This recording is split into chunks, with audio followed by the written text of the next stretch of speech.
Bismillahirrahmanirrahim.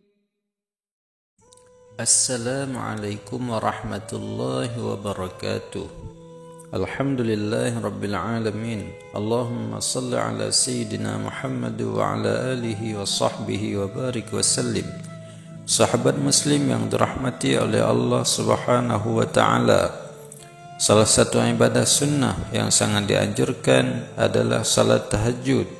Salat tahajud merupakan salat yang dikerjakan pada malam hari setelah bangun dari tidur, sekalipun tidurnya hanya sebentar saja. Namun waktu yang lebih utamanya dikerjakan di sepertiga malam akhir. Salat tahajud ini memang memiliki banyak keutamaan. Bahkan salat tahajud menyimpan pahala dan kebaikan yang sangat luar biasa. Karena di waktu tersebut seorang hamba menghadap Allah dan menjadi manusia pilihan. Namun ada 4 larangan yang hendaknya dihindari saat melaksanakan salat tahajud. Apa saja ke-4 larangan itu? Pertama, mengerjakan salat tahajud dengan tidak konsisten. Mengerjakan salat tahajud lalu meninggalkannya adalah salah satu larangan yang harus dihindari. Salat tahajud seharusnya dilakukan dengan istiqamah, baik dalam kondisi sulit maupun bahagia. Salat tahajud ketika dalam kondisi susah saja, ketika mendapati masalah terhimpit hutang atau dirundung duka. Namun ketika sedang kondisi lapang, senang dan bahagia, lalu lupa dengan meninggalkan salat tahajud, yang seperti ini mendapat kritikan dari Nabi SAW. Nabi SAW pernah berpesan kepada Abdullah bin Ammar bin As, "Wahai Abdullah, jangan kamu seperti si fulan. Dulu ia rajin salat malam, lalu sekarang ia meninggalkan bangun malam." Hadis riwayat Bukhari dan Muslim. Kedua, mengkhususkan salat tahajud hanya pada malam Jumat. Mengkhususkan salat tahajud hanya pada malam tertentu saja juga termasuk amalan yang tidak dianjurkan. Jika ingin menghindari kemakruhan salat tahajud malam Jumat, bisa ditambahkan salat tahajud pada malam sebelumnya atau sesudahnya. Mengkhususkan salat tahajud di malam Jumat saja termasuk amalan yang makruh dilakukan.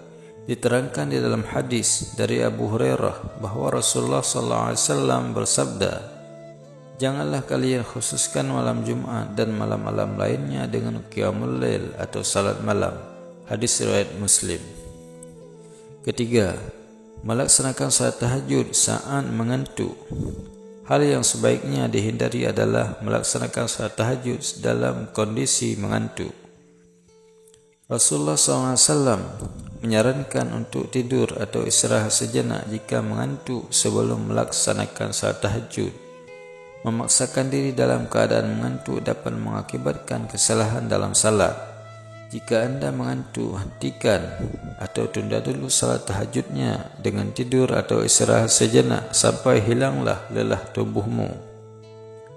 Diriwayatkan bahawa Nabi SAW pernah memaksakan diri untuk melaksanakan salat di dalam keadaan mengantuk. Suatu ketika Rasulullah SAW masuk ke dalam masjid lalu mendapati sebuah tali yang dibentangkan di antara 2 tiang. Kemudian beliau bertanya, "Apa ini?" Para sahabat menjawab, "Ini adalah tali milik Zainab. Ketika ia salat berlama-lama hingga kelelahan, maka ia bersandar dengan hal itu." Rasulullah SAW kemudian bersabda, "Lepaskanlah tali itu.